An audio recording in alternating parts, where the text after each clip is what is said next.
Now we care like we never were. And something tell me I'm bound to perfection. I wrote the dice and I read them twice. Just something tell me I'm bound to perfection. A thousand years and 2,000 years. Where we go from now, can you tell? I'd like to see the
Bon, allez, je commence. Ouf, waouh, attendez, parce que c'est pas... Ah non, c'est comme ça. Voilà, on y arrive. Waouh, salut à vous. C'est la revue de presse du monde moderne, c'est tous les matins, ou presque, à 9h ou presque. Là, on est bien à la bourse ce matin. Faut dire que il y avait plein de trucs à lire. J'ai pas eu le temps de tout lire. C'était compliqué. On va parler, bien sûr, du travail. Il faut travailler plus. Vous allez voir, les Français ne travaillent pas assez. On va parler ensuite aussi d'un des petits défauts des Français qui se méfient des politiques finalement. Un grand ras-le-bol. Ah merde, mais d'où elle vient cette pub? Il faut que je vous vire ça, les amis, c'est insupportable. Bonjour à tous, c'est la revue de presse du monde moderne, c'est à 9h ou presque, c'est pas une démocratie liquide, mais c'est une démocratie dysfonctionnelle, défaillante, on va dire. Il n'y avait pas un mot ce matin dans les journaux sur l'incroyable meeting à Bordeaux de l'Union populaire, la France insoumise, des gens dans la rue, au large, une salle pleine. Pas un entrefilet. Par contre, on parle d'Emmanuel Macron dans la Creuse. Une visite inutile, flinguée d'ailleurs. Son avion avait du retard à cause du brouillard, nous dit-on. Il a été obligé d'éviter quelques lieux, notamment un lieu de santé. Apparemment, il y avait quelques manifestants. Et puis, le rendez-vous avec les syndicats agricoles s'est fait à huis clos. Pas de caméra, sans doute, parce que les mecs ont dû lui dire vertement ce qu'ils pensaient de lui. C'est vous dire, voilà, comme toute cette presse, finalement, est assez neurasthénique, ne nous apporte pas grand-chose, mais tous les matins, bah écoutez, avec Maggie, on vous fait un petit point sur la presse des oligarques pour vous expliquer ce qui se passe, et j'essaie de voir en fait pourquoi je ne vois pas... voilà, ça c'est les... pourquoi je ne vois pas la chatbox, c'est très bizarre. Voilà, normalement elle devrait être là, mais je ne la vois pas. Bon, je ne sais pas. C'est étonnant. En tout cas, j'arrive à vous lire ici. C'est toujours ça de prix. Peut-être que Antoine a bricolé un truc. Je pense que c'est ça. Il a dû bricoler un truc hier. Et du coup, on n'a plus du tout les abonnements et les chatbots. Mais bon. C'est pas grave. Maggie est là. C'est ce qui compte. Voilà, elle vous a manqué ces derniers jours. Eh bien, elle est en pleine forme. Il y a quand même un petit truc, au-delà du fait que ni dans la presse des oligarques on vous parle du meeting des Insoumis hier, ni du scandale Orpea. Vous savez, la Silver Economy Orpea, c'est ce leader un peu comme Corian des EHPAD. Un rapport va sortir, un livre qui montre la maltraitance quotidienne dans ces établissements où on laisse les personnes dépendantes, les plus vieux, les plus fragiles, dans leur merde toute la journée, on les maltraite. Tout ça pour faire du fric en bourse. Alors Orpea va quitter la bourse parce que l'action a plongé évidemment, mais on cache tout ça. On voudrait pas trop en parler quand même de cette saloperie qu'est la société de la maltraitance parce que ça rapporte pas mal de fric. Alors on va plutôt vous mettre du roux de Bézieux pour vous dire faut travailler plus les feignasses, hein. Alors les feignasses, vous êtes cotos, c'est la revue de presse du monde moderne, n'hésitez pas, abonnez-vous, partagez le lien dès à présent. On compte sur vous, le train de la hype approche déjà. Et puis je voulais fêter quand même dignement un anniversaire phénoménal. Rappelez-vous, c'était il y a 2 ans, rappelez-vous. En termes de risque pour la France, des analyses de risque d'importation sont modélisées régulièrement par les équipes de recherche. Le risque d'importation de cas depuis Wuhan est modéré. Il est maintenant pratiquement nul puisque la ville, vous le savez, est isolée.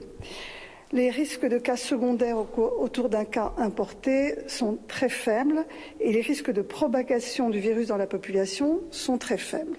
Cela peut évoluer évidemment dans les prochains jours s'il apparaissait que plus de villes sont concernées en Chine ou plus de pays, notamment de pays de l'Union européenne. Voilà, c'est super, hein. Virus en Chine.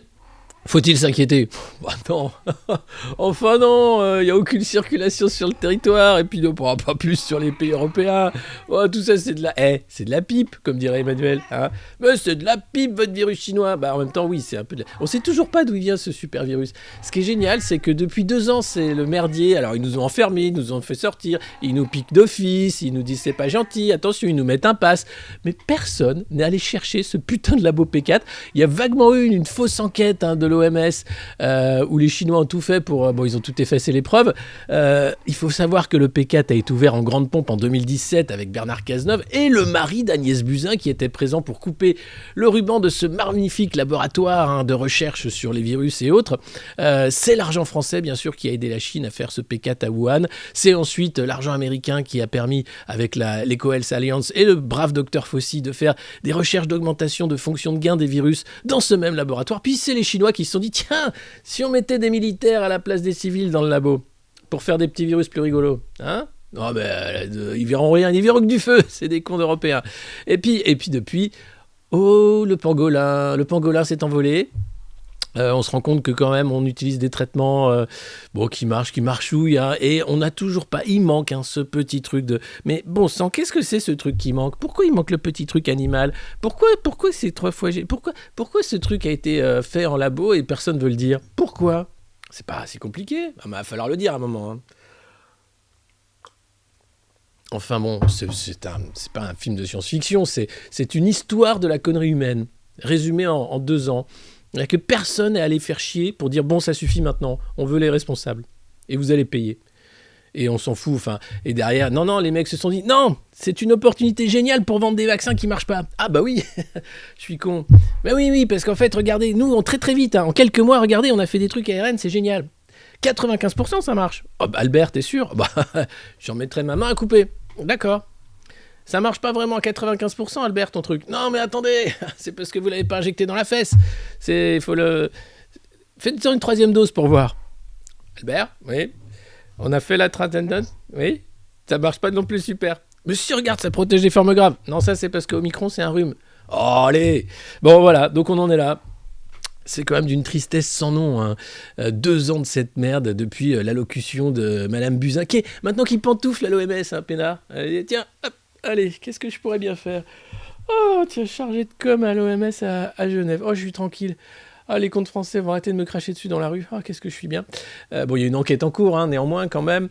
Vous savez, il y a 20 000 plaintes qui n'ont pas été reçues parce que c'était des plaintes irrecevables, hein, qui avaient été faites à la chaîne. Alors, mais néanmoins, il y a quand même déjà une enquête en cours sur Véran, Cruello et Buzyn. Donc on peut voir où ça va. Et puis Jean-Jacques Bourdin ne va pas rejoindre le Monde Moderne. Non, on va attendre que la justice fasse son travail avec Jean-Jacques. Et tiens, en parlant de journalistes super, c'est l'anniversaire aujourd'hui de, devinez qui? De Christophe Barbier. 55 ans aujourd'hui, Christophe, joyeux anniversaire, Christophe, joyeux, donne-moi cette écharpe, Christophe, j'ai serré trop fort, Christophe, joyeux anniversaire. Voilà, le franc-tireur, le macroniste qui voulait lui supprimer une semaine de vacances, hein. Les Français bossent trop, il faut supprimer les vacances. Les Français ne se vaccinent pas, il faut les vacciner de force. Les Français ne sont pas d'accord avec Macron, il faut les tuer. Voyons, Christophe, c'est bien toi. T'as fait Sciences Po, t'es un champion. Voilà. Une belle écharpe. Et si on lui offrait une belle écharpe noire avec une tête de mort dessus? Une rouge. Une belle écharpe rouge. Et si on lui offrait rien du tout, en fait? Si on s'en foutait, en fait? Enfin bref, je dis ça parce que dans les Échos, à la fin, vous avez la petite page de c'est l'anniversaire. Alors, il y a Alicia Keys aussi, voilà, elle a 41 ans. Puis après, il y a des mecs que tu connais pas qui sont à la tête de grosses boîtes. Mais les Échos, là, il fait quand même le petit anniversaire. Bonjour, bon anniversaire, monsieur machin. Voilà. Alors, je suis désolé ce matin, donc je ne sais pas ce qui se passe. Tout ce qui était la magie, hein, le petit chat qui s'affichait sur l'écran ne s'affiche pas. Je vais aller voir ça tout à l'heure. C'est la surprise du chef. En tout cas, vous êtes là, c'est ça qui compte, et on est très content de vous avoir comme tous les matins. Bientôt, déjà plus de 1000 en fait, c'est de plus en plus rapide. Je ne sais pas quoi faire. Donc n'hésitez pas à vous abonner. Bien sûr, on a un objectif d'abonnement à 330 objectifs c'est l'objectif poids d'abonnement, vous êtes 321. Regardez, je peux même le mettre. Regardez, c'est tout ce qui me reste. C'est tout ce qui me reste pour pleurer sur Twitch, c'est les objectifs follow goals. Regardez, paf, voilà. C'est magnifique. Je sais pas ce que ça veut dire, mais j'ai ça, voilà. Pour le reste, il n'y a plus rien. Tout a disparu. Alors, on commence la revue de presse avec Le canard à nanar, bien sûr, vous le connaissez tous, c'est le Parisien aujourd'hui en France, qui nous dit « Tout va se jouer à la télé ». Et oui. Ben oui, parce que comme les meetings, ça marche trop bien pour les candidats comme Jean-Luc Mélenchon ou Éric Zemmour qui remplissent des salles, mais ça marche pas pour Anne Hidalgo, pour Emmanuel Macron, qui est pas candidat, mais quand il va faire meeting, bon, j'imagine ça va être 3 rangées de CRS et 3 rangées de CRS dedans aussi. Donc ils se sont dit, eh ben l'entourloupe, faut la faire à la télé, sinon ça va se voir qu'il y a des candidats, ça marche pas dans les sondages, ils peuvent pas être à 27. Ils peuvent pas, mécaniquement. Donc, il va falloir faire des beaux débats télévisés. Alors, ça permet de dire tiens, j'ai une idée. Moi, j'aimerais bien que les Français travaillent plus. Ah oui, moi aussi, j'aimerais bien qu'ils travaillent plus et qu'on les fouette plus. J'aimerais bien voir les Français saigner plus. Ah oui, moi aussi, je trouve ça bien. Mais les Français musulmans, ce serait mieux. Ils saignent mieux que les autres. Ah oui, moi aussi, oui, je trouve que c'est une bonne idée, merci. Non, moi, je suis pas d'accord avec vous. C'est la faute des patrons. Ouh. Monsieur, vous n'aimez pas l'économie ? Mais c'est pas l'économie. Vous allez voir, on va en parler, mais ces débats télévisés, ça va être quand même quelque chose d'exceptionnel. Il y avait hier d'ailleurs le grand débat des candidats de la primaire populaire. Hein. Alors Christiane Taubira n'est pas venue, elle a envoyé Monsieur Goldberg la représenter. Hein, elle avait autre chose à foutre. Elle a dit bon, c'est ma primaire, hein, j'ai autre chose à foutre que débattre avec les faux là, les candidats qui font semblant d'être candidats. Hein. Donc ils étaient sur France Info à 22h30. Je n'ose demander le taux d'audience. Mais bon, apparemment, c'était un super débat. Christiane n'est pas venue parce que voilà, autre chose à foutre. Hein. Bon, comprenez. Ouais, j'écrivais mon prochain poème. Pourquoi je m'engage pour la France, le grand beau pays des Lumières. Et non, mais franchement. Non, Siri, j'ai pas besoin de toi. Merci. Mais pourquoi donc, tais-toi. Donc voilà. Et puis alors voilà, Macron était dans la Creuse hier. Macron creuse, Macron, ma Creuse, pour faire campagne. Mais il n'a pas dit qu'il était candidat. Il a dit non, je dirais en temps et en heure, mais là n'est pas le lieu. Alors son Falcon n'a pas pu se poser à l'heure à cause du brouillard, nous a-t-on dit. Donc il a zappé une grande partie de la visite Potemkin qui lui était préparée. Alors, ils avaient vidé la ville, hein, comme d'habitude. Bon, déjà, la Creuse, c'est assez vide d'habitants. Mais là, les mecs étaient quand même venus la veille pour vider les rares habitants qui restaient. En disant, on sait qu'ici, vous n'êtes pas trop Macron, donc cassez-vous. Mais on voulait manifester, on voulait toucher le président. Non, c'est interdit par la loi. Ah bon ? Enfin, c'est une nouvelle loi qui vient d'arriver puisque vous n'avez pas le pass sanitaire, je vois. Donc, vous ne pouvez pas toucher le président. Il faut une triple dose pour toucher le président. Ah, merde. Et donc voilà, il arrive, il a fait un meeting, comme je vous le disais, avec des responsables syndicaux agricoles pour parler des jeunes agriculteurs. Alors il a remis sur le tapis un jeune, une solution. Hein, un jeune, une solution. Un jeune, une solution. Il a dit partagez. Il n'est pas allé voir la petite maison de soins avec Véran parce qu'il y avait une petite manif devant. Ça aurait pu dégénérer. Donc il a pas cherché non plus le conflit. Hein. Il s'est dit bon, les gens m'aiment pas. Allez, on se casse. De toute façon, c'est la Creuse. Allez, hop, on a fait 2 photos. Il y en a une, c'est celle-là, et l'autre, c'est la même, mais avec un autre angle. Ça servait vraiment à rien. Ça a coûté, j'imagine, environ dans les 300 000 balles, hein, sécurité compris, le kérosène, le truc, les photos, la presse, le merdier. C'est un cirque. Hein, là. Faut voir qu'on est arrivé à un degré de société du spectacle où il n'y a plus rien qui vaut. C'est complètement débile. Il pourrait se déplacer... voilà, ce déplacement n'avait aucun but, si ce n'est de dire je suis candidat et j'ai compris la ruralité. Ça n'a pas marché du tout. Il y a un rejet de la ruralité d'Emmanuel Macron. Au moins, il y a quelques trucs quand même qui restent. Hein, tu vois, ça, c'est rassurant. On se dit, les Français, dans la Creuse, ils ont la tête sur les épaules et ils en ont rien à foutre. Alors, un jeune, une solution. C'est Timmy qui en parle le mieux. Ah oui, père, oui. Bonjour, les amis du monde moderne. Alors, en ce qui concerne la solution... On en a une à la mine, hein, et c'est simple. C'est dès l'âge de 4 ans, vous pouvez avoir une formation continue en fonction de ce qui vous intéresse à la mine. Alors, il y a la construction de galeries, bien sûr, il y a l'extraction d'uranium, il y a l'extraction de métaux rares, et puis ensuite, il y a la ventilation, qui est un peu plus technique, mais qui est une formation sur 2 ans, à partir de 5 ans, et qui vous permet de construire, avec des modélisations en Lego, bien sûr, des galeries aérées, puisque c'est vrai que... constamment et assez souvent, nous avons des accidents et nous perdons quotidiennement de la force de travail. Hein. Mais un jeune, une solution, ça marche. On peut vous le dire à la mine. On a accueilli d'ailleurs hier 45 pupilles qui viennent d'arriver. Le plus jeune a 3 ans. Et ce sont des petits gars super. Hein. Ils ont vraiment envie de taffer. On sent que c'est des mecs qui vont vraiment tout donner jusqu'à 12 ans. Si jamais ils arrivent à cet âge-là. Voilà. Allez, bonne journée des productives les amis. Salut. Voilà. Ah, Marburg, le virus de Marburg, on en parlera plus tard, mais oui, alors c'est l'OMS qui est génial, qui nous dit c'est fini. Alors l'OMS, dans un même message, te dit attention, grâce à Omicron, ça y est, en Europe, il se pourrait qu'on mette enfin l'épidémie de coronavirus derrière. Et puis dans le même communiqué, l'OMS te dit néanmoins, 3 petits points, il est tout à fait possible qu'un nouveau variant, plus dangereux, plus mortel et plus contaminant puisse aussi arriver. C'est tout à fait possible aussi. Donc dans la même phrase, les mecs te disent c'est fini, mais attention, il pourrait y avoir un nouveau variant. Plus mortel celui-là. Oui, parce qu'Omicron, il n'est pas mortel, il tue pas. Ah bah non. Ah bah non, on a arrêté de jouer, les gars, le coronavirus, on va arrêter. 2 ans de ça, on va arrêter. Hein. Franchement, passer à autre chose. Alors bon, il y en a qui veulent passer à la guerre en Ukraine, hein, c'est Joe Biden. Avant de crever, il voudrait bien refaire une guerre avec les Russes. Oh, si je pouvais refaire une guerre avec les putains de cocos. Je fais non, Joe, c'est pas la peine. Laisse tomber, c'est plus comme avant. Ah bon? Non. Ah bon, mais c'est moche. Niveau 2 du train de la hype, incroyable. Niveau 2 atteint, vous êtes des fous. On est quasiment 1150 en live, vous êtes des fous. Je vous partage l'émoticône niveau 2 du train de la hype. Regardez, il faut que j'appuie sur partager, je crois, voilà. Hop. Et voilà. Magnifique.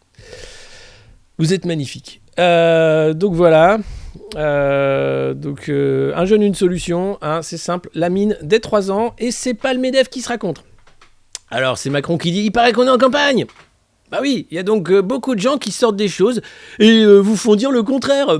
Les gens, j'ai jamais dit par exemple que l'université serait payante. Non, tu as dit qu'il fallait en finir avec l'université gratuite. Mais j'ai jamais dit que je voulais emmerder tous les Français jusqu'au bout. Si, tu l'as dit, hein? J'ai jamais traité les Français de salopards en privé. Oh. Ah là, il y a un truc génial. C'est l'histoire de En Marche. Je sais pas si vous connaissez cette formidable histoire. C'est dans le bouquin Le politique et le néant. Je vous lis le truc. C'est impressionnant. Il y a Brigitte dedans, vous allez voir. Alors, attention. C'est Brigitte Macron qui finalement choisit le terme « En Marche ». En effet, l'unanimité n'est pas immédiate. L'avocat François Sureau, qui a écrit de La Liberté, qui était membre de la bande, quoique proche de François Fillon, en Macronie tout est possible, n'est franchement pas fan. Au cours d'un déjeuner, il s'emporte. « C'est pas possible que ça s'appelle En Marche, ça rappelle la grande marche sur Rome de Mussolini. La définition du fascisme, c'est le mouvement sans direction. » C'est très juste. La définition du fascisme, c'est le mouvement sans direction. L'avocat, homme de culture, jette un froid. Ces objections portent. À ce moment-là, pour nous, le nom est flingué, opine Guérini. Stan, chef de En Marche. Mais à ce moment-là, Brigitte dit « Moi, j'aime bien. Sacrée Brigitte !» Alors, non seulement peut-être que c'est un homme, mais peut-être que ce serait un fasciste. Mais enfin, c'est incroyable. Donc tout ça, c'est dans le bouquin Le traître et le néant. Assez incroyable. Voilà. Et sinon, Biden a traité un journaliste de stupide fils de pute. Stupid son of a bitch.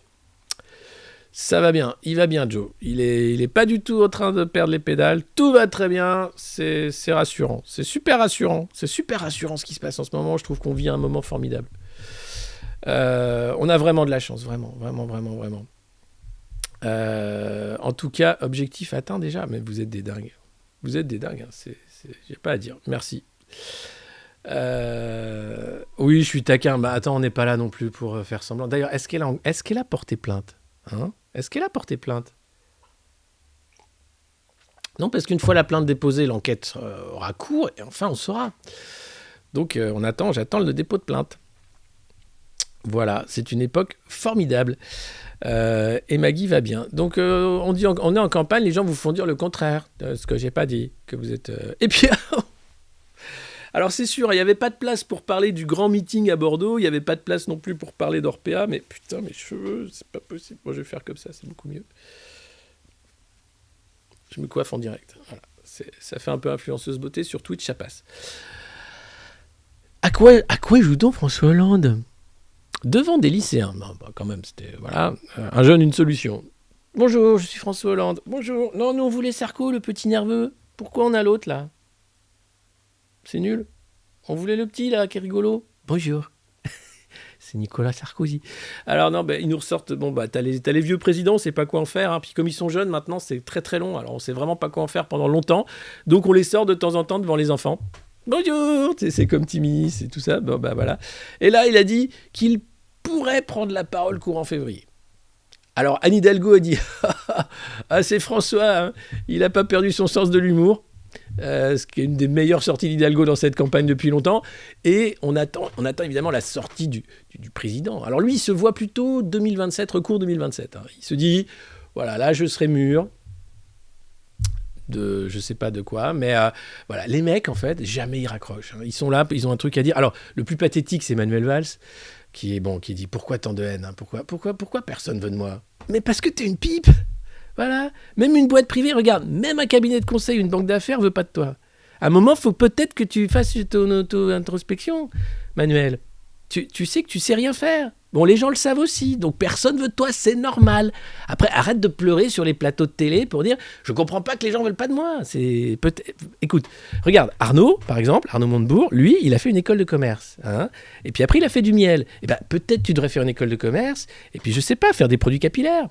Hein, ou des produits pour la barbe, ou je sais pas, des tapas, une chaîne de tapas, un truc, tu vois, un truc culturel. Mais arrête la politique, Manuel, arrête, s'il te plaît, arrête, tu nous saoules. Quelqu'un doit lui dire. Alors j'espère qu'il écoute la revue de presse, parce que peut-être ça lui fera du bien, peut-être il dit, ah mais oui, merci coach, merci, j'aurais dû bien sûr faire ça. Un petit travail manuel. merci, c'est bizarre. C'est ça. Et le pasteur Doucet, mon Dieu, oh là là, il y en aurait des choses à dire. Putain. C'est quand même un monde formidable, hein, où la corruption et la médiocrité se tiennent la main. Tiens, la primaire populaire, alors eux, ils ont un article, hein, je ne sais pas pourquoi. 400 000 inscrits qui vont pouvoir voter de jeudi à dimanche pour élire Christiane Taubira, nouvelle candidate de la défaite de la gauche. Je trouve ça génial, c'est un mouvement d'une ampleur phénoménale. À la base, ils voulaient 2 millions de personnes, ils en ont 400 000. Déjà, ils disent que c'est un énorme succès. Bon, des gens qui... Donc, alors, en vrai, il y a 4 candidats. Hein. Il y a Charlotte Marchandise, il y a Laro Tourou qui avait fait une grève de la faim pour l'Union de la gauche.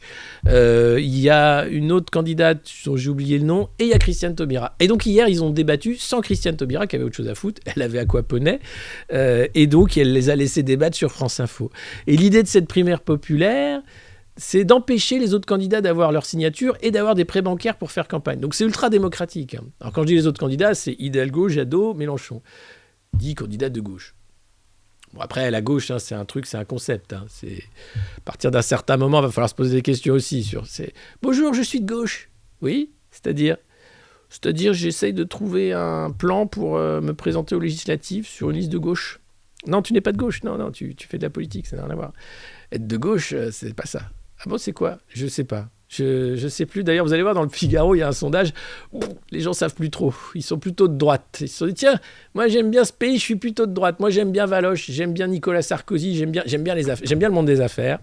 J'aime bien les affaires. J'aime bien les valeurs aussi. Voilà. Mais les valeurs de gauche ?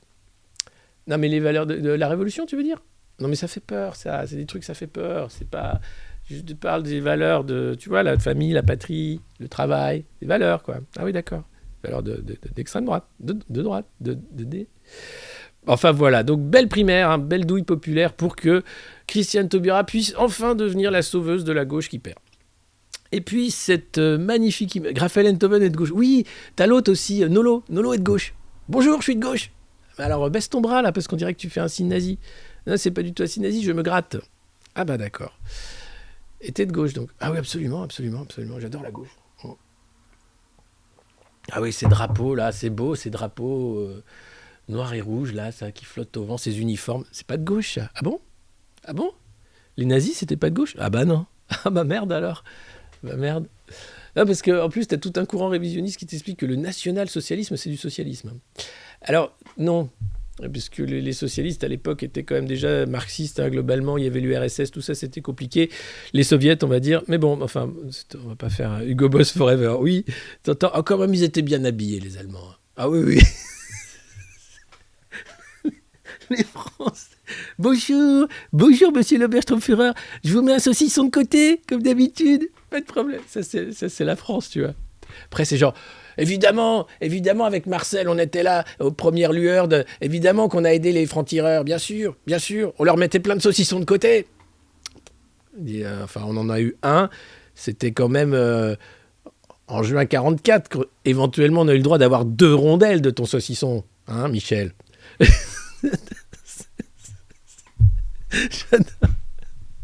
Enfin, je parle de saucisson parce qu'on va parler du lobby charcutier après, vous allez voir, qui est assez important. On parlera cochon après, restez. Donc ça rappelle bien la 7e compagnie, hein, la France du cognac de 14 heures, les amis. Voilà, cette France-là, cette France qui, un jeune, une solution, hein, voilà, le cognac de 14 heures. Alors, et les restaurateurs qui commencent à pleurer. Il n'y a plus personne qui veut venir parce qu'en fait, on fait trop de contrôle d'identité. Bah, chérie, ça fait des mois que je te dis qu'il faut pas obéir, faut pas faire ça. Je dis ouais, mais c'est nul parce que nous, on avait des aides avant, tout ça, on travaillait pas, on était payé, tout ça. Maintenant, il faut travailler plus parce qu'il faut contrôler l'identité et en plus, personne plus vient. Bah, tu t'es fait avoir, hein, voilà, tu t'es fait avoir, c'est trop tard. Eh ouais. Monsieur l'Oberstromführer, un petit saucisson? Ah, les Allemands partent? Ils ont perdu? Ah, bon, bah oui. Où est-ce que j'ai mis ma mitraillette, tiens? Alors, salaud de Bosch. Ah, heureusement qu'on était là pour leur mener la vie dure. Hein. Ouais. Formidable. C'était mieux avant, ouais, mon cul que c'était mieux avant. Et puis oui, donc alors là, ce petit passe vaccinal, l'arme fatale, c'est bien trouvé comme pour contraindre les réfractaires du sport pro. Parce qu'il n'y a pas que Novak Djokovic qui veut pas se faire vacciner, il y a quand même plein de sportifs qui se disent, votre truc, est-ce que c'est compatible avec les produits dopants que je prends? Non, parce que c'est pour savoir si des fois je fais une injection, mais comme je prends aussi d'autres injections à côté, autorisées, hein, mais est-ce que des fois ça ferait pas un truc un peu bizarre? Alors bon, déjà, il faut savoir si ton protocole dopant marche avec ton protocole Covid. Si t'es pas dopé, et c'est quand même la majorité des sportifs, il y en a plein qui disent non mais je prends pas de produits dopants, mais votre truc là, c'est les myocardites quand même. Après, ma carrière est foutue, hein, donc c'est quand même c'est un peu la roulette russe votre truc. Hein, donc je vais éviter. Non, c'est obligatoire, monsieur le sportif. Oui, mais j'ai vu tous les footballeurs qui sont tombés un par un. Ah non, vous avez non France Info fake news qui a dit que c'était faux. 40 000 morts subites du sport chaque année, dont 1000 dans le sport de haut niveau, ça fait beaucoup. Dites donc, on n'en parlait pas tant que ça avant. Ben non, mais c'est sûr que la myocardite, bon c'est sûr, hein, il faut éviter les efforts après la vaccination quand même. Il faut éviter. Hein. Et si vous avez une réaction, genre de la fièvre, tout ça, après la vaccination, alors pareil, hein, une semaine ou rien. Pas d'entraînement. Donc il faut gérer la picouse entre les entraînements et éviter la petite crise cardiaque qui va bien parce que quand même, après ta carrière est foutue. Donc grâce au pass vaccinal, on emmerde les sportifs de haut niveau, même si tu vois bien qu'en fait, ils veulent pas y aller, hein, puisque la ministre des Sports avait dit « Mais non, mais les tennisman non vaccinés pour revenir à Roland-Garros ». Et là, tu as tout le gouvernement qui a fait « Mais t'es conne ou quoi ? Tu vas dire là à tous les cons qu'ils ont le droit de pas se vacciner, en fait, parce qu'il y en a plein qui ont des passes, des faux passes pour jouer au tennis. Tu te tais, tu dis que c'est bien interdit. Hein. Pardon. Si vous n'êtes pas vacciné, vous ne pourrez pas venir en France. Voilà, c'est comme ça. Quel monde de merde. Mais quand dans un tweet, j'avais dit tout est laid et faux. Je le réitère ce matin. C'est vraiment de la merde. Alors, il faut qu'il dorme sur le dos. Oui, bah faut bien dormir, hein. Faut bien faire attention quand même. Mais donc le pass vaccinal a bien emmerdé les sportifs qui ont été obligés de se faire injecter, même s'il y en a plein qui l'ont pas fait. Voilà, donc ils ont dû trouver des combines. Mais c'est comme ça. Et puis dans l'IB, Ukraine, pas de doute, les Russes se préparent, mais à quoi? Alors cet article est formidable, c'est 3 pages sur l'Ukraine. En fait, en Ukraine, ils sont allés voir les Ukrainiens qui disent Bah, c'est comme d'habitude, hein. Il y a les travailleurs frontaliers qui vont, qui viennent. Alors il y a moins de monde parce qu'il y a le Covid, hein, mais globalement, personne en Ukraine n'a peur de la guerre. D'ailleurs, personne ne la voit venir, la guerre. Et pourtant, si vous regardez, vous avez une petite carte. Vous voyez, Moscou, c'est dans la zone orange. Et les petits ronds, ce sont des groupements de soldats. Alors, il y a plus de 100 000 soldats pour des manœuvres, hein, en Biélorussie et en Russie, autour de l'Ukraine. Et en bleu, c'est l'OTAN, qui dit, mais quand même, ils ont mis beaucoup de soldats à la frontière, les Russes. Oui, mais ils ont mis des soldats chez eux. Hein. C'est pas non plus... voilà, donc c'est pour des manœuvres. Et les Ukrainiens, pour le moment, se disent, non, mais il n'y a pas la guerre. Hein. C'est Joe Biden, là, qui veut faire la guerre. Et même l'OTAN ne veut pas faire la guerre plus que ça. Enfin, les partenaires européens, parce que t'as les Américains, eux, ils veulent tout le temps faire la guerre, tout le temps. C'est un truc, dès qu'il n'y a pas de guerre, ils s'emmerdent. Et si on faisait la guerre contre quoi? Des Arabes, cette fois-ci, ou des Russes? Des Russes. Ah bah des Russes. Ça faisait longtemps. Ah, et Joe est tout content, ça lui rappelle sa jeunesse. Et en fait, non, personne veut la guerre. Alors tu as les Américains qui envoient des armes, qui veulent envoyer des petits missiles aux Ukrainiens, sauf que pour que les petits missiles fonctionnent, il faut un système de guidage que les Allemands fabriquent. Et là, tu as les Allemands, le gouvernement allemand a dit non, c'est pas une bonne idée d'envoyer des armes aux Ukrainiens en ce moment. Ça me paraît être une escalade totalement foireuse. Donc, ils ont fait une réunion où Joe Biden a réuni tous les partenaires européens en disant « Attention, pampan cucu, hein, si vous m'obéissez pas pour faire la guerre aux Russes, ça va chier. » Et donc, ils se sont mis autour d'une table. Macron a dit « Écoute Joe, tu m'as fait le coup des sous-marins, tu sais quoi? Je vais te faire le coup de... Non, en fait, on va désescalader tout seul. On t'emmerde. » Donc ça marche plus trop. Hein. Donc t'as bien sûr une union de façade. T'as l'idée l'Union européenne tous unis pour faire face à la Russie et montrer la fermeté face à l'appétit de Moscou. Bon, il n'y a pas d'appétit. Il faut savoir, je ne sais pas si vous êtes au courant, de l'opération Saber Strike. Alors Saber Strike, c'est une opération militaire de grande ampleur de l'OTAN et donc de tous les partenaires de l'OTAN qui a lieu chaque année dans les pays baltes. Plutôt Pays-Bas, Pologne, etc. Saber Strike en 2018, c'est les derniers chiffres que j'ai, c'est plus de 20 000 soldats de l'OTAN qui sont massés à la frontière russe. 20 000. Pour des manœuvres. Voilà. Tout va bien. Et là, personne ne dit « Mais qu'est-ce que c'est que ça? Vous massez 20 000 troupes avec des chars américains qui traversent la France, qui traversent l'Allemagne, ils débarquent au Havre et hop, après ils ont un laissez-passer pour aller jusque dans les Pays-Bas pour faire des manœuvres à la frontière russe. Ça, personne n'en parle. Saber Strike, allez chercher, vous allez voir, c'est édifiant et c'est chaque année. C'est une opération de grande ampleur de l'OTAN. Vous avez... et là, personne n'en parle. On parle des manœuvres russes à la frontière. Il y a 100 000 militaires. Alors, c'est sûr... D'habitude, les Russes ne mettent pas autant de militaires. Hein, ils sont plutôt autour des 50 000. Là, ils se sont dit, tiens, on va être joueurs, comme il y a le Covid, qu'on ne sait pas quoi faire, on va en mettre 100 000. On va voir ce que ça fait de l'autre côté. Donc, de l'autre côté, ça envoie des armes. Et puis, comme il y a Joe Biden, et que le mec, son rêve, c'est de faire péter un truc dans l'atmosphère, et ben voilà, il est prêt. Donc, c'est dingue. C'est dingue. Et vous avez... c'était plus de 3000 soldats américains qui étaient basés là pour Saber Strike. Les tanks américains, je vous dis, qui traversaient le territoire national et ailleurs. Enfin, à un moment, personne pose la question de que foutent les Américains si loin de chez eux? Parce que les Russes fassent des manœuvres en banlieue de Moscou, c'est un peu normal. Enfin, je veux dire, c'est pas à Moscou et pas loin, là, tu vois, c'est chez eux. Mais que des troupes américaines soient si loin de Washington, depuis... ça fait longtemps, la Seconde Guerre mondiale, quand même. C'est que c'est fini. Et là, vous avez le pire dans cette manipulation de grande ampleur, c'est que les Américains sont allés voir les Qataris en disant « Bon, si jamais ça pète, vous serez gentils avec les Européens, vous leur filerez du gaz. Hein, parce que du coup, le gaz russe va coûter trop cher aux Allemands. Donc pour nos potes allemands, les Qataris, hein, vous êtes gentils. Sinon, comme d'habitude, hein, on vous vend pas d'armes. Oh, c'est dommage, monsieur l'Américain. On aime bien vos grosses armes là qui servent à rien. Enfin, qui servent que de temps en temps. » Donc, c'est le camp du bien. Mais oui, c'est vrai, je suis con, c'est le camp du bien, c'est le camp du bien. Donc, alors évidemment, j'ai un peu un filtre russophile, hein, mais pourquoi vouloir faire de la Russie un pays ennemi systématiquement, alors que ce sont nos voisins, que ce ne sont plus des soviétiques, et que, voilà, ils ont beaucoup de gaz, hein, quand même, ils ont du blé. Et pas que seulement du blé aussi, du blé pour manger. Puis c'est un grand pays historique, il y avait une alliance aussi historique. Donc pourquoi vouloir faire la guerre aux voisins alors que c'est les Américains qui veulent faire la guerre en fait? Et tu dis mais démerde-toi, écoute Joe, avec ton pays qui est en lambeaux là. La grande démission, les gens veulent plus bosser là-bas. Le grand problème c'est que les gens sont en train de démissionner. Et oui, après, le PIB russe, c'est pas un PIB, évidemment. Hein, c'est pas... Mais il faut dire, il y a déjà plein de sanctions et tout. Puis bon, bah, tu fais du blé. C'est pas non plus, tu produis pas...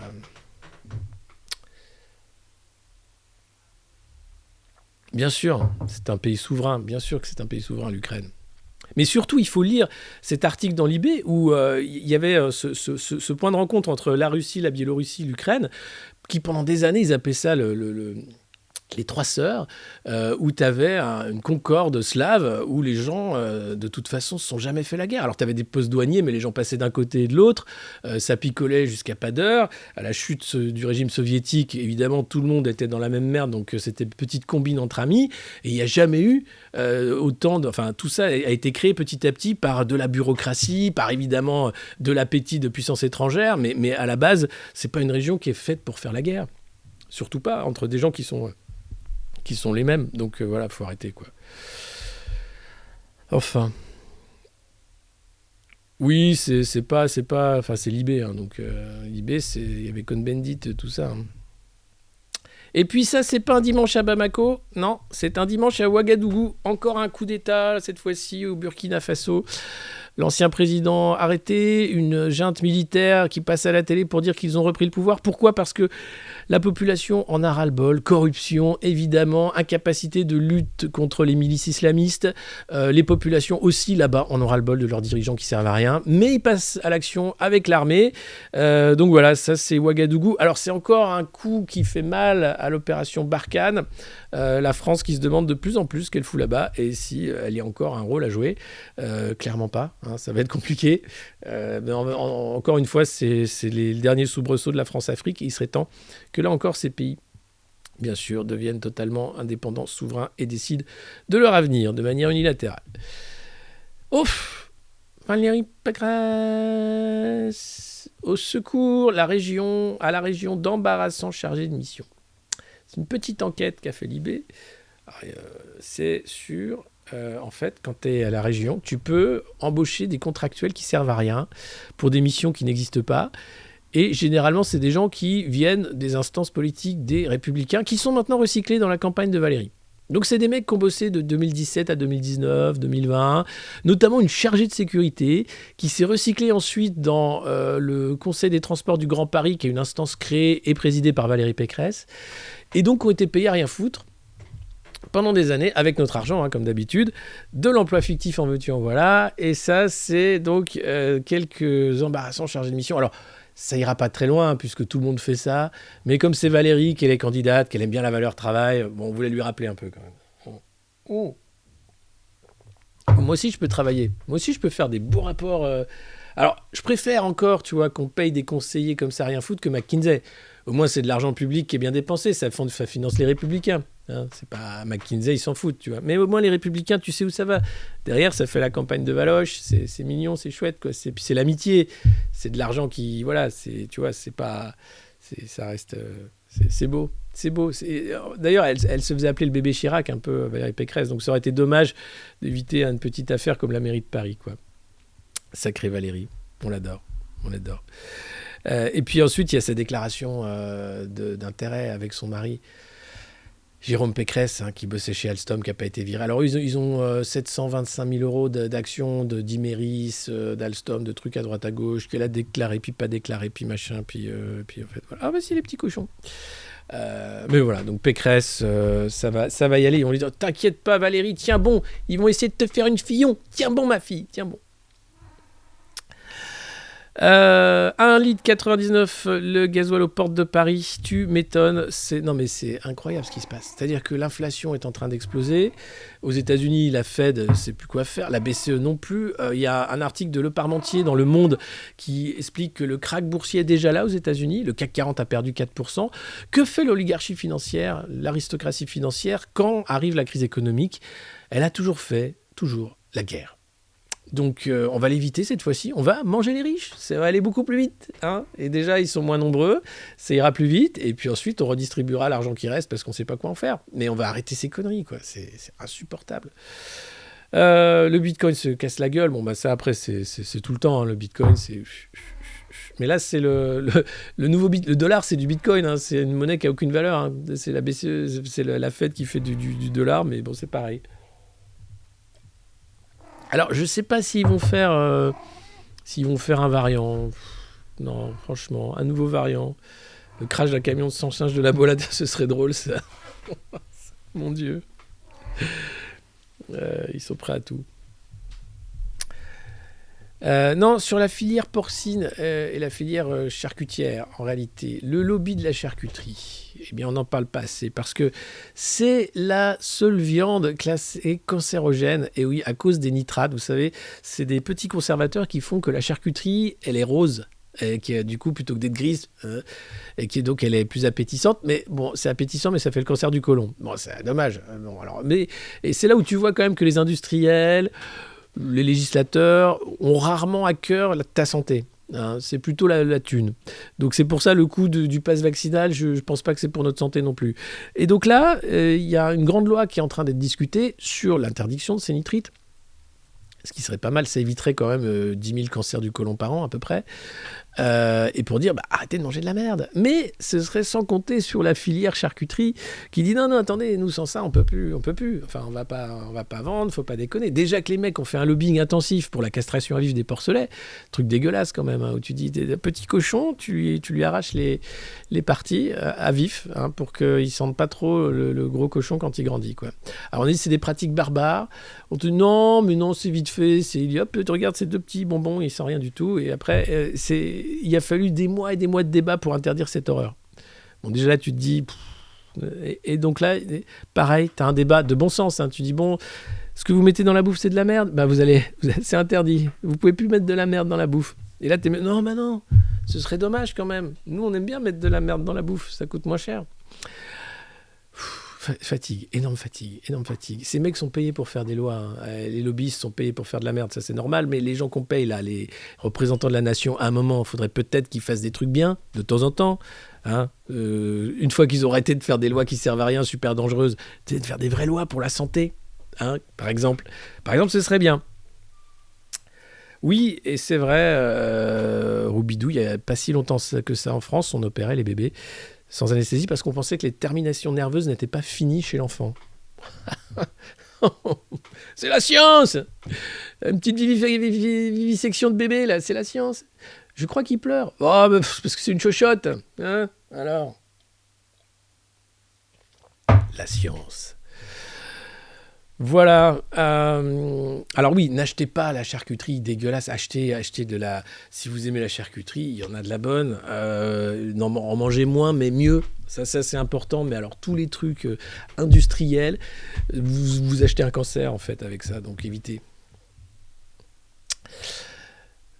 Non, ils l'ont pas encore classé perturbateur endocrinien, la vitamine D.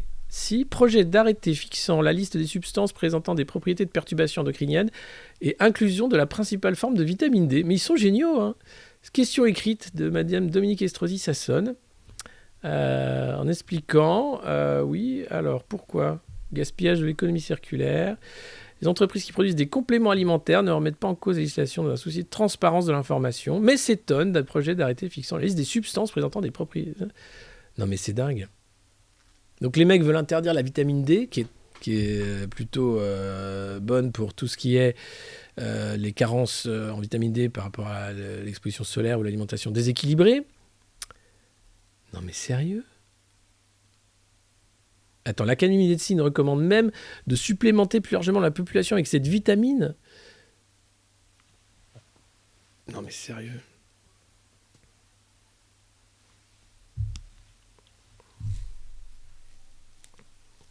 Rodenticide. Ah ouais, non mais après t'as les trucs dégueulasses. Non mais... Ah là là, incroyable. Ils veulent vraiment nous rendre malades en fait. Quand je dis ils, c'est Véran, la clique, enfin tous les gens qui font les lois là, c'est un truc de dingue. Là t'as un truc simple, hein, t'interdis de mettre de la merde dans la bouffe.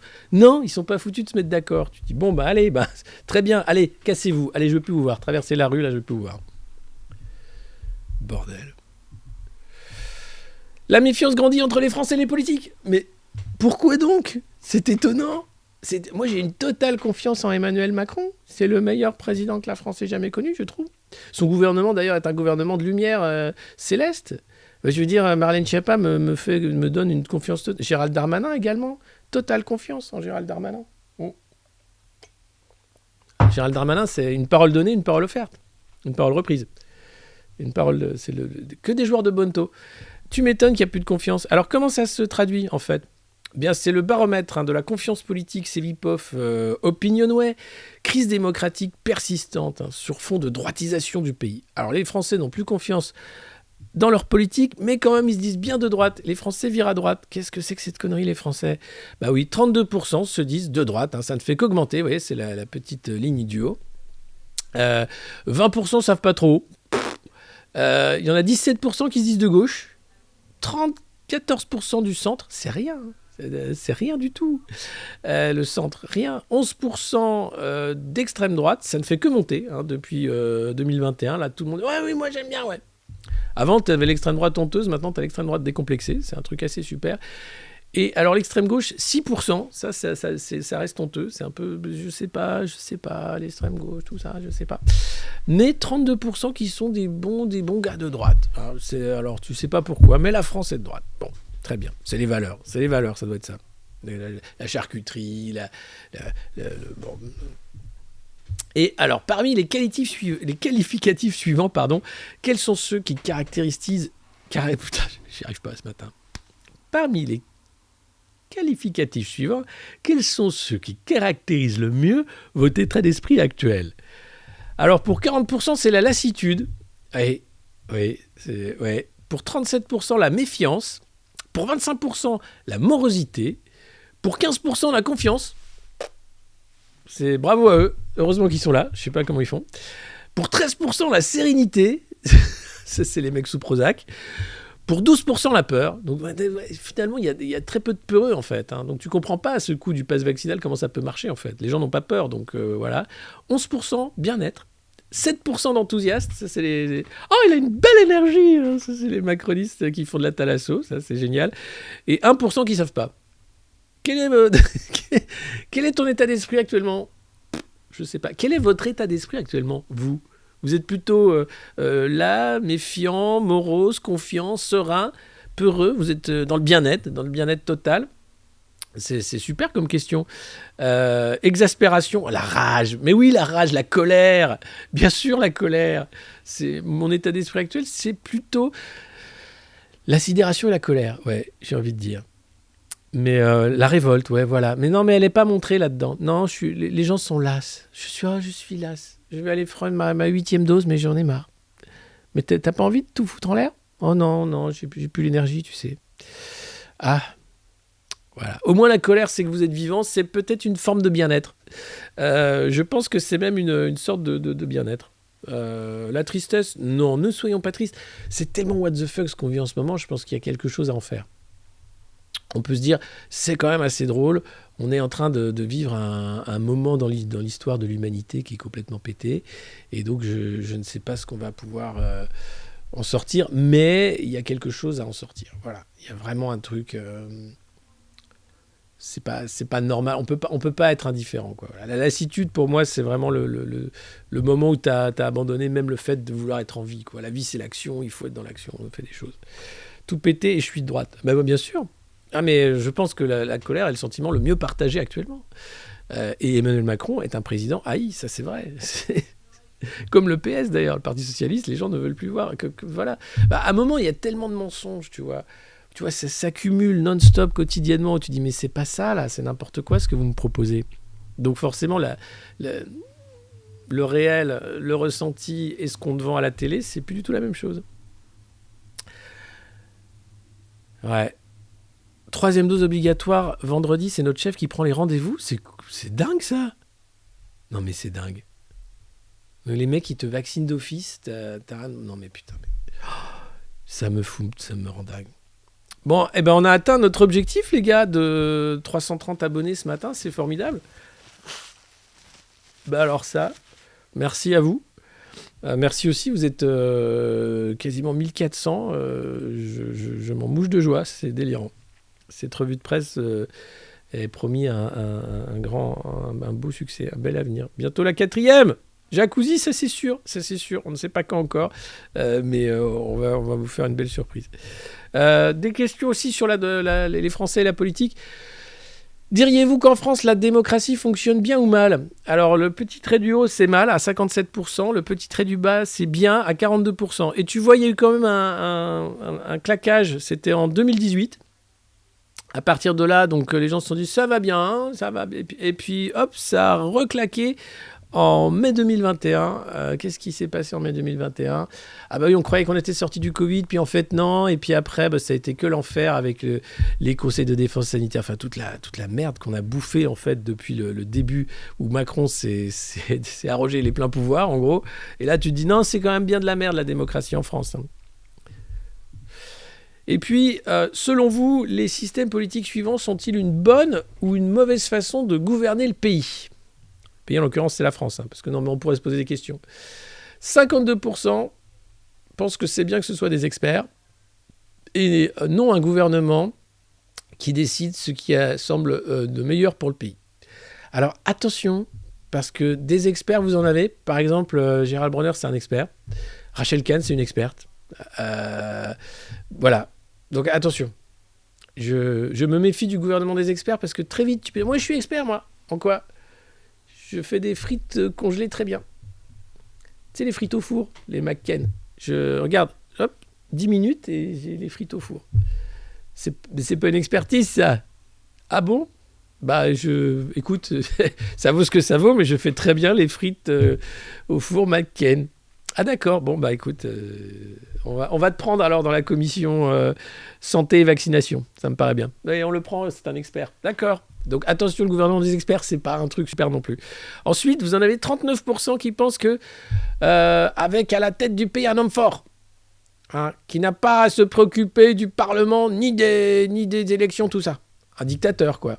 Hein. T'en as quand même 39% qui sont à dire ce serait pas mal un dictateur en France. Eh les gars, réveillez-vous. Hein. Nous, on n'aura pas, on n'aura pas un truc qui aura de la gueule. Hein. Un dictateur, c'est quand même un truc. Bon, c'est bien quand t'as des costumes, des dromadaires, des missiles géants, quand tu fais des chorégraphies, quand tu mets tes opposants en prison, là. Nous, non, on a dépassé ce stade-là. On a eu De Gaulle, c'était le dernier truc. On avait un mec en uniforme, qui disait c'est comme ça. Là, imagine, même Zemmour n'a pas fait son service militaire. Il avait des problèmes de genoux. Donc, Macron, n'en parlons pas. Moi, j'aime bien me déguiser, moi, en aviateur, moi, j'aime bien. Non, toi, tu te déguises plus, c'est fini. Toi, tu vas te déguiser en chômeur. Tu vas te déguiser en patron de BlackRock Europe. Voilà, casse-toi. Et non. Donc, non, on va arrêter avec ça. Non, mais donc, c'est flippant, hein, 39% quand même. Des mecs interrogés sont ah ouais, un bon dictateur serait pas mal quand même. Un petit, là. Mais sans les moustaches. C'est ringard. Ben voilà, mais c'est nul. Non, c'est nul. Non, les gars, non. Et puis alors, le pire, alors voilà, hein, vous en avez 27% qui pensent que le meilleur mode de gouvernement, ce serait l'armée. Mais ça va pas. Ça va pas, les gars. Alors, on parlait de Ouagadougou, la Burkina Faso, où c'est l'armée qui a fait le coup d'État. Enfin, généralement, quand c'est l'armée qui prend le pouvoir, c'est par un coup d'État. Et bon... Et l'armée, c'est les colonels grecs, t'as eu Franco, t'as eu Pinochet, enfin, les régimes où c'est l'armée qui gouverne, c'est rarement la teuf. Hein, c'est rarement bonjour. Non, tu dis bonjour. Bonjour. Non, dis bonjour correctement. Bonjour, mon général. Voilà. Allez, casse-toi. Va faire la guerre là avec le pays qu'on connaît pas là-bas. C'est bien. Non mais les gars, ça va pas la tête. Donc t'en as quand même 52% qui pensent que ce serait bien que ce soit des experts du Nutella qui gouvernent, 39% qui pensent qu'un dictateur, c'est quand même pas mal, et 27% qui se disent l'armée. Mais vous êtes qui ? Qui sont ces gens ? C'est des lecteurs du Figaro peut-être ? Je ne sais pas, mais c'est super flippant. Vous aimez être maltraité ? Oui. Vous aimez aller en prison pour rien ? Oui. Vous aimez qu'on vous interdise tout ? Oui. Vous aimez être vacciné de force ? Oui. Est-ce que vous aimez qu'on vous traite de con ? Oui. Eh ben, peuple de merde. Eh ben, je me casse hein, si c'est ça. Non mais franchement, c'est des paumés. Non mais, on leur vend de la merde. Mais voilà, c'est des mecs ils bouffent trop de charcuterie au nitrite, ça rend con aussi, ça monte à la tête. Donc ils bouffent de la merde, ils regardent de la merde, ils sont cons à la fin. Donc en fait, oui, t'as affaire à des gens qui sont complètement stupides, qui sont 39% à te dire « Mais un bon dictateur, mais enfin ça, monsieur, c'est ça qu'il nous faut !» On n'a pas fait la révolution pour ça. On s'est pas fait chier à foutre en l'air l'ancien régime pour qu'il y ait des connards qui nous disent qu'un dictateur, c'est quand même une bonne chose. Excusez-moi, je suis vulgaire, excusez-moi. Mais à un moment, je vais parler cash comme le président. Avec ces petits points. C'est pas possible, ça. C'est pas possible, les enfants. La France. On a une certaine idée de ce pays, quand même. On a les grands hommes, tout ça, les machins, bon, les Gaulois, Jeanne d'Arc, non, oublions. Mais Robespierre, la Révolution, Jaurès, des gens qui ont été là, les phalanstères, le socialisme, l'anarchie, des penseurs, Louise Michel. Enfin. Et les mecs te sortent, non mais un petit Pinochet, ou un petit Franco, ce serait bien. Un vieux militaire, un peu nasillon sur les bords. Oui, parce que les jeunes, ce qui leur manque, c'est un cadre, c'est de l'autorité. C'est bien connu. Alors, entre Pécresse qui voulait envoyer l'armée dans les banlieues, Zemmour, j'imagine, c'est à peu près le même programme. Non mais... En fait, à un moment, il va falloir dire, écoutez, je pense qu'à partir de 75 ans, si vous êtes un électeur de droite, arrêtez de voter, pensez aux jeunes. Hein, pensez aux jeunes. Pensez pas qu'à vous, de toute façon, il ne vous reste pas sur ce qui vous reste. Pensez aux jeunes. Pensez out of the box. Pensez pas comme vous. Hein, voilà. Ça pourrait nous changer le... C'est Jean-Mi. Ah bah vous allez voir, il y a aussi une petite réhabilitation de Jean-Michel Blanquer dans Les Échos qui est assez géniale. Being Joe Star. Ouais, enfin Joe Star, il a mal tourné. Hein. Le mec voulait aller à l'Élysée cramer les vieux. Il a fini par aller dîner avec Julie Gaillet et François Hollande. Et après à dire, ouais, de toute façon, les mecs qui sont contre le pass, c'est des gros connards. Joey... Non, mais cette crise aura réveillé quand même le pire et le meilleur. Hein. On est devenu complètement con avec ce Covid. Hein. Complètement. Mais globalement, je veux dire, d'une manière, la société est devenue... s'est révélée totalement con. Tu te dis, je pensais qu'on avait évolué depuis le régime de Vichy. En fait, non. Je me rends compte qu'il y a toujours des connards qui filent du saucisson à l'Obersturmführer. C'est incroyable. Hein. Incroyable. C'est incroyable, en fait. C'est une énorme déception. Mais bon... merci Ichiro 13, merci Mathieu 70, vous avez pris vos abonnements, renouvelé vos abonnements, merci à vous.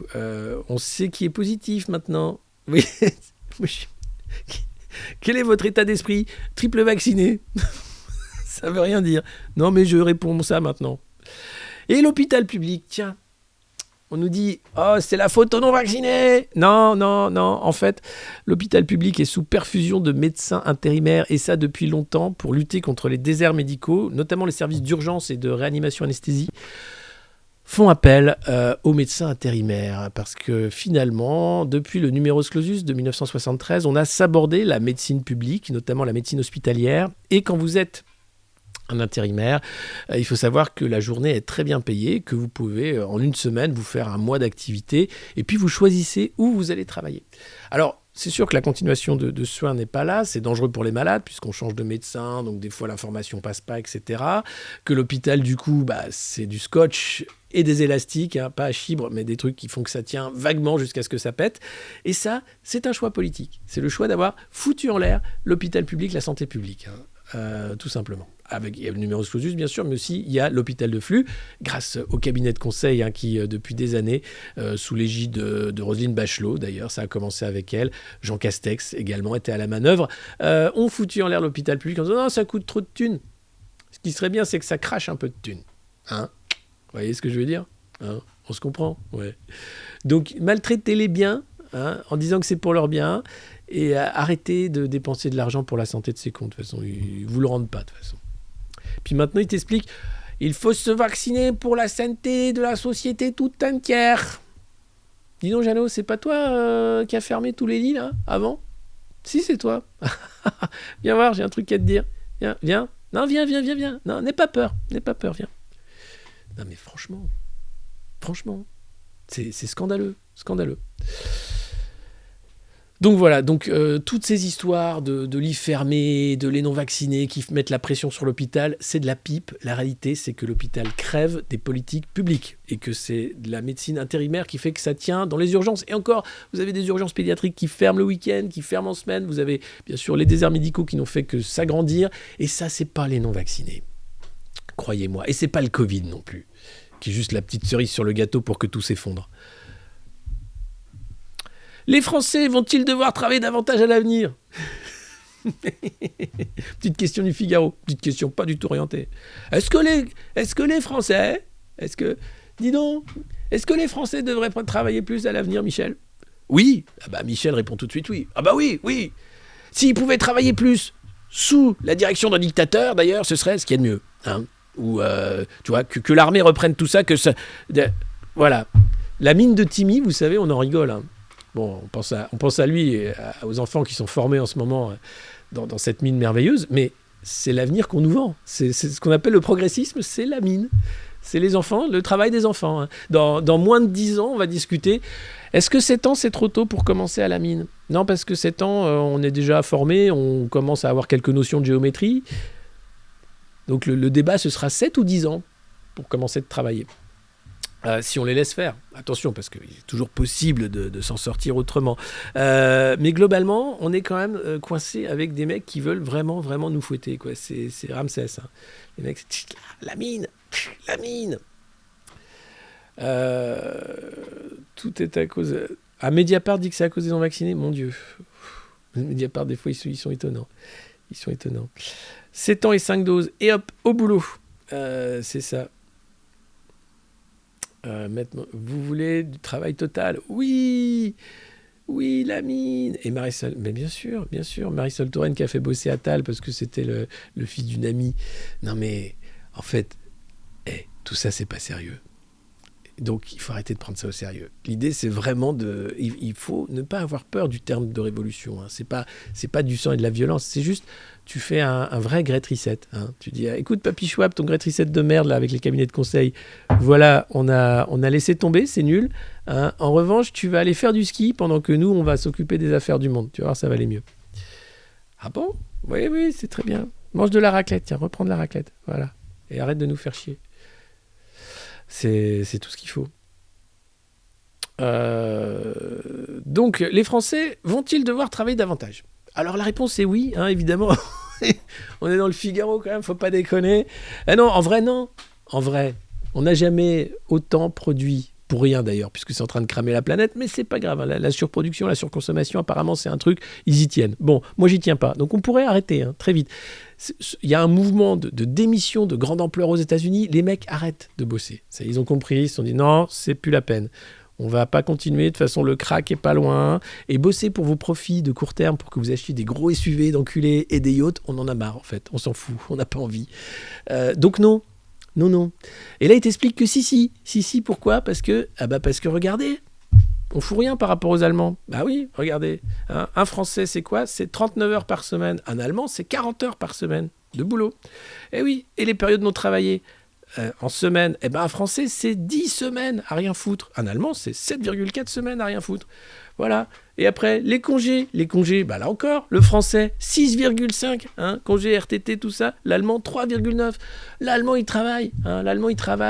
Il est gentil, il dit rien, il est content. Et en plus, il y a la loi Hartz, donc, parce qu'ils ont eu leur réforme dégueulasse à la Thatcher dans les années 2000, qui permet de, si jamais t'es chômeur, t'es pas payé.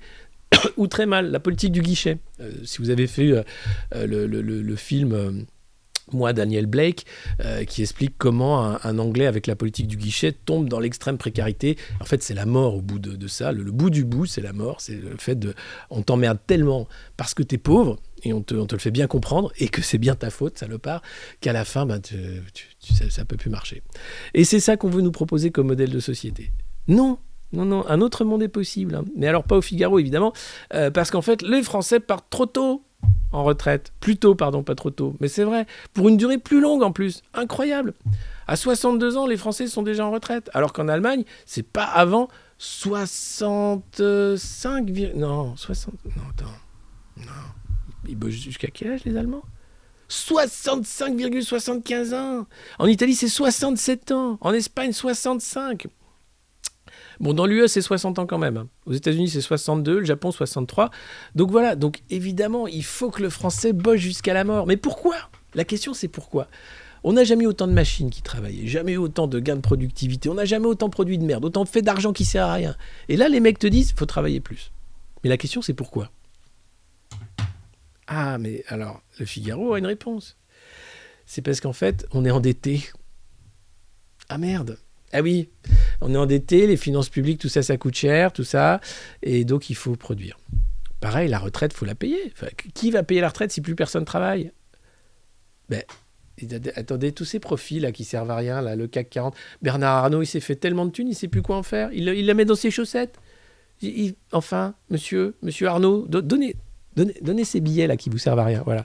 Voilà, c'est pourquoi on accepte d'avoir quelques bipèdes qui sont pas nombreux, qui captent tous les profits, toutes les richesses. Parce que le problème, c'est la captation de richesses. C'est pas tant la production ou le fait qu'on travaille moins, mais le progrès, c'est de travailler moins. Le progrès, c'est de dégager du temps personnel pour sa famille, pour soi, pour sa culture, pour son corps, pour tout ce que vous voulez, mais pas pour faire du profit pour des dinosaures d'extrême droite qui veulent de la thune pour partir en vacances sur des gros yachts avec des putes.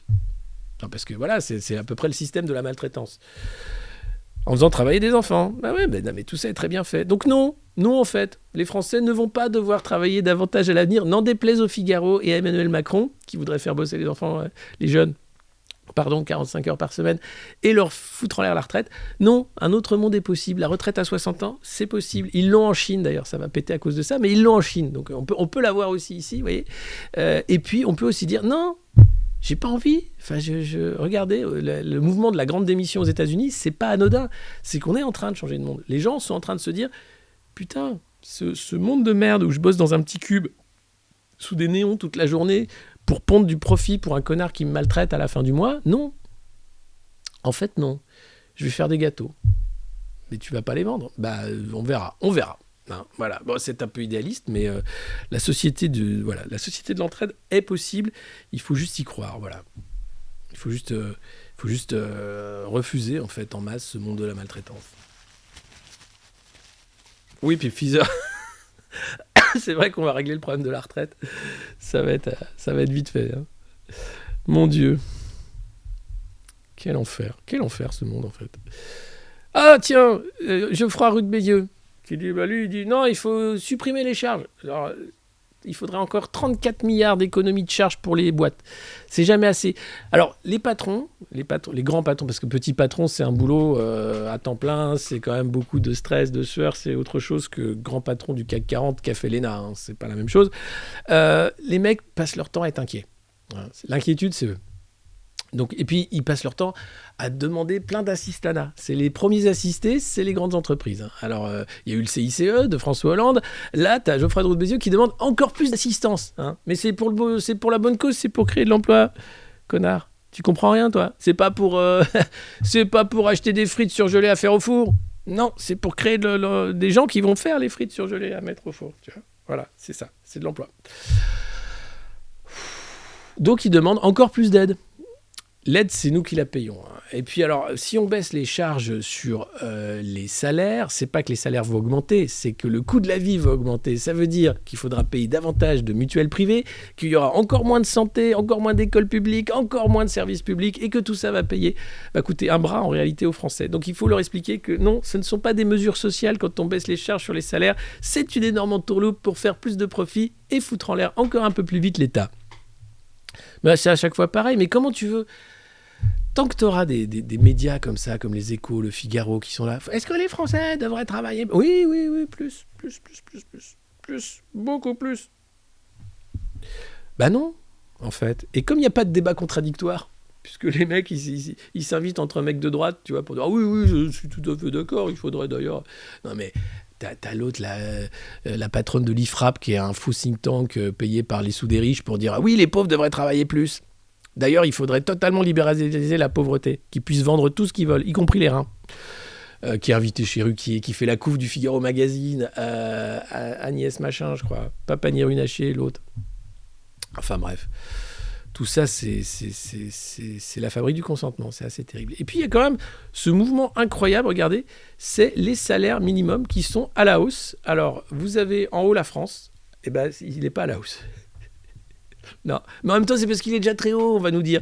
Oui, mais regardez, en France, vous êtes là. Hein. Alors, le Royaume-Uni, par contre, qui était très, très pas, ben, il monte. Et l'Allemagne et l'Espagne aussi sont en train de revaloriser leur salaire minimum pour aller taper vers les 1 000 euros de salaire minimum, ce qui serait le minimum. Hein. Quand vous avez le débat sur les aides d'éducation spécialisées qui gagnent 760 euros par mois, où François Ruffin explique, et très justement à l'Assemblée nationale, mais allez-y, vous, les députés, vous allez vivre avec 760 euros par mois ? Je vous regarde. Il a raison. Il a raison. Les mecs qui font les lois pour dire aux pauvres de travailler plus, ils sont incapables de vivre sans avoir 5 à 10 000 euros par mois. À rien foutre. Donc, démerdez-vous pendant un mois avec 700 balles, les gars, je vous regarde. Loyer, nourriture, les gosses. Allez-y. C'est une belle vie. Donc, et alors, il y a tout un débat. Attention, parce que c'est bien beau de vouloir augmenter le salaire minimum, mais...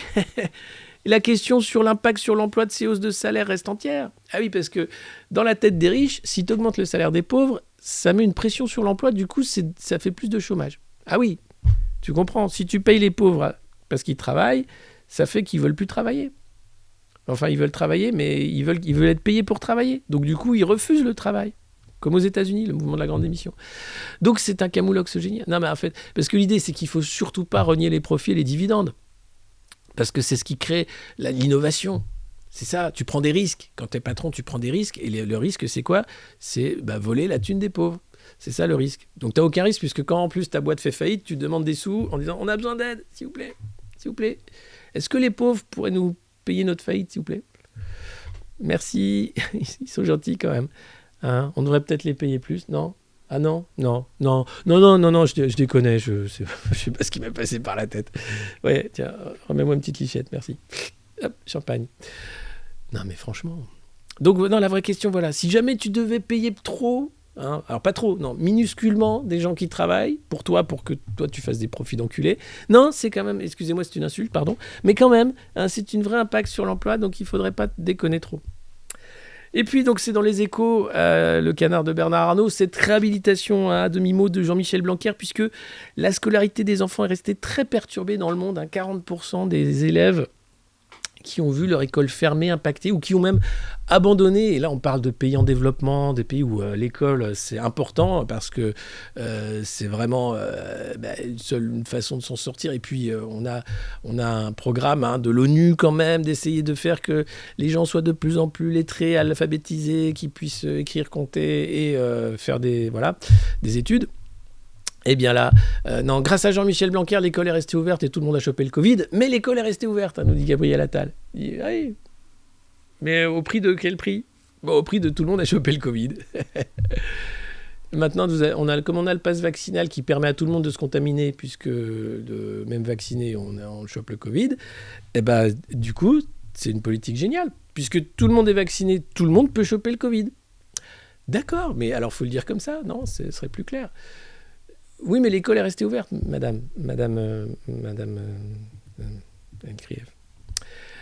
Et puis, si vous aviez un doute, oui, c'est vraiment un monde de merde qui est en train de se profiler, parce que non seulement on va être traqué, pucé, le Digital ID Wallet, toutes ces merdes, le pass vaccinal de merde, le dictateur de merde. Ah oui, ce serait bien un dictateur qui nous gouverne. Oui, mais vous êtes cons, quoi. Réveillez-vous, alerte. Et là, notre régime alimentaire est-il en train de basculer ? Alors, c'est pas vraiment une bascule, c'est le vrai titre, c'est est-ce qu'on va bientôt être obligé de manger encore plus de la merde ? Et la réponse est oui, c'est assez exceptionnel.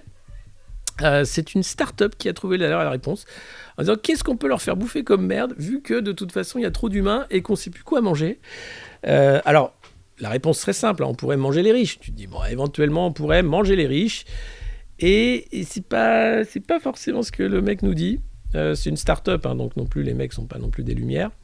Donc, pour nourrir une humanité galopante, les food tech partent en guerre contre les repas à table et proposent des liquides nutritifs chargés de compléments alimentaires. Donc, fini de manger, là, les copains, là, le resto, le petit cognac de 14 heures, ça c'est fini, les gars. Oh, hey. On boit son pipi avec un peu de nutriments dedans. Hein, et c'est super. Vous allez voir, c'est assez génial. Alors, l'équation est simple. Hein. Non, mais là, tu dis, je veux pas de ce monde de merde, les gars. Mais personne n'en veut, en vrai. À un moment, mais qui va le dire avec autant de force qu'ici tous les matins en disant, mais je ne veux pas de ton monde de merde, espèce de débile mental. Là, c'est une population de 9 milliards d'êtres humains en 2050. La tension sur les ressources naturelles va obliger l'humanité à trouver de nouvelles réserves alimentaires. Alors, manger les riches ne suffira pas, ils ne sont pas assez nombreux, donc même si on mange les riches, on s'en sortira pas. Donc, les mecs ont trouvé la solution, ils ont dit non, manger les riches, ça ne marchera pas, parce qu'ils ne sont pas assez nombreux. En revanche, manger l'atmosphère, c'est possible. Et donc, là, tu te dis non, mais on ne peut pas tomber aussi bas. On ne peut pas tomber aussi bas. Si, vous allez voir, c'est pas soleil vert, on n'en est pas encore à bouffer les vieux, mais c'est déjà aussi dégueulasse. La nourriture atmosphérique, qu'est-ce que c'est ? Eh bien, c'est produire de la nourriture à partir de rien. Et oui, aussi invraisemblable et complètement con que cela puisse paraître, c'est l'idée de la start-up finlandaise Solar Foods. Alors, Solar Foods, on est déjà dans Soleil Green, hein, Soleil Vert, donc la petite gélule où tu mangeais les morts. Là, c'est pas mange tes morts, c'est pas les Lopez, non. Cette société est parvenue à produire une protéine riche en nutriments et en vitamines, baptisée Solein. Non mais, tu te dis, les pires dystopies sont en train d'être réalisées par les pires des cons qui font de l'argent avec, hein, à partir d'un microbe nourri à l'hydrogène et au dioxyde de carbone tiré de l'atmosphère. Voilà. Notre procédé est comparable à la vinification. Non.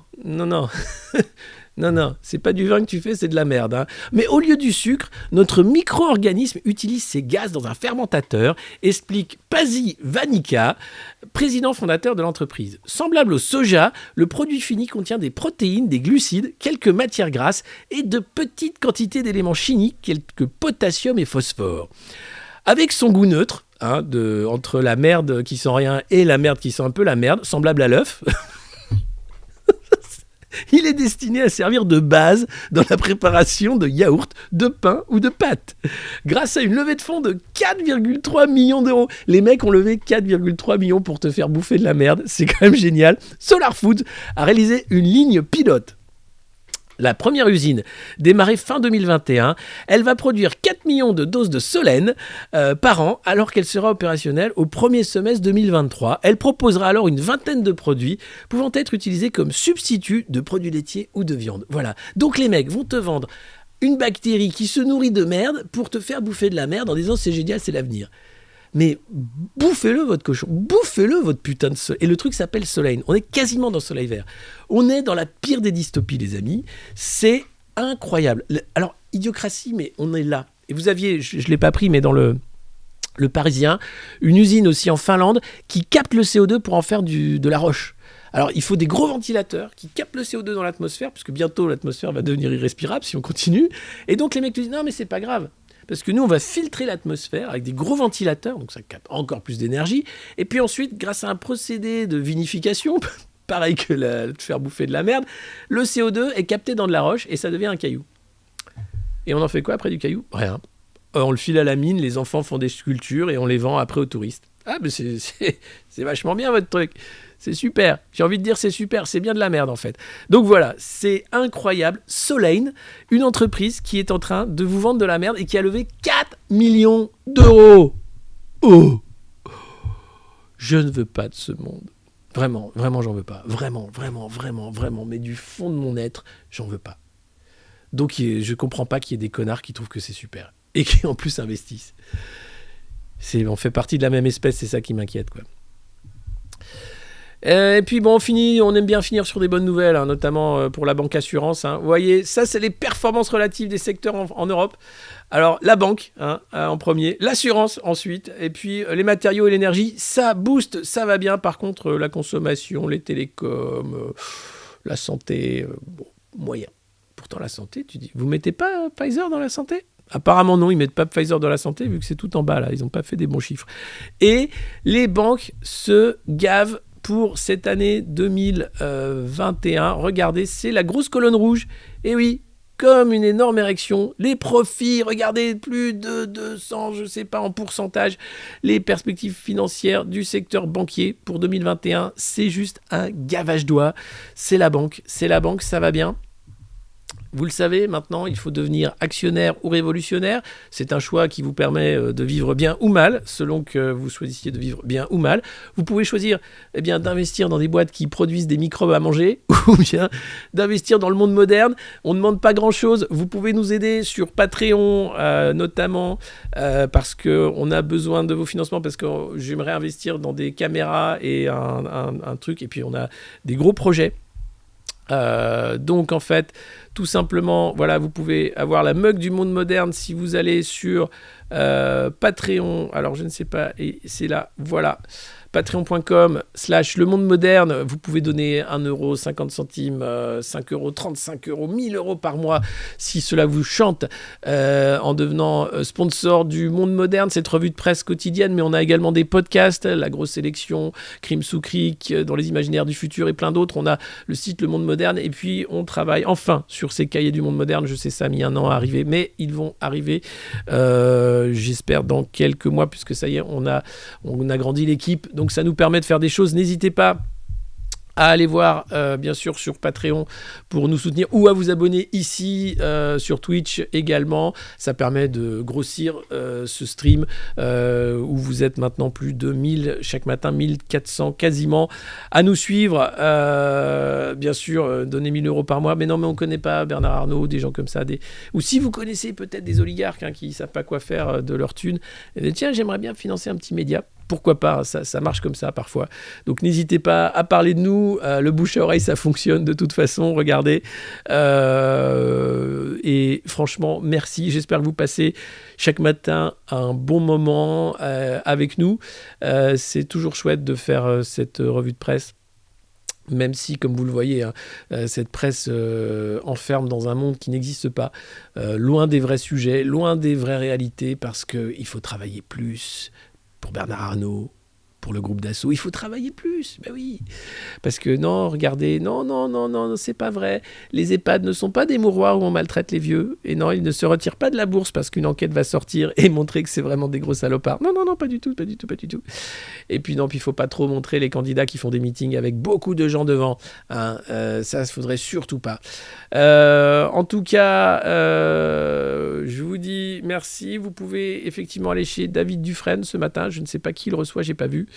Je vais lancer le raid. Je vous dis à demain pour une nouvelle revue de presse du monde moderne.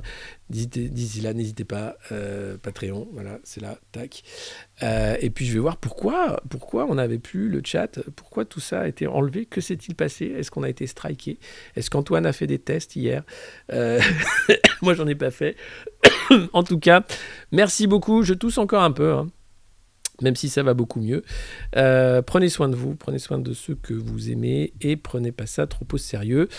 Alors, lancez un raid sur une chaîne. David Dufresne, ils sont 310, il va pas comprendre ce qui lui arrive, le pauvre David. Attention, c'est parti, lancez le raid dans 8, 7, 6, 5, 4, 3, 2, 1. C'est parti. Ciao.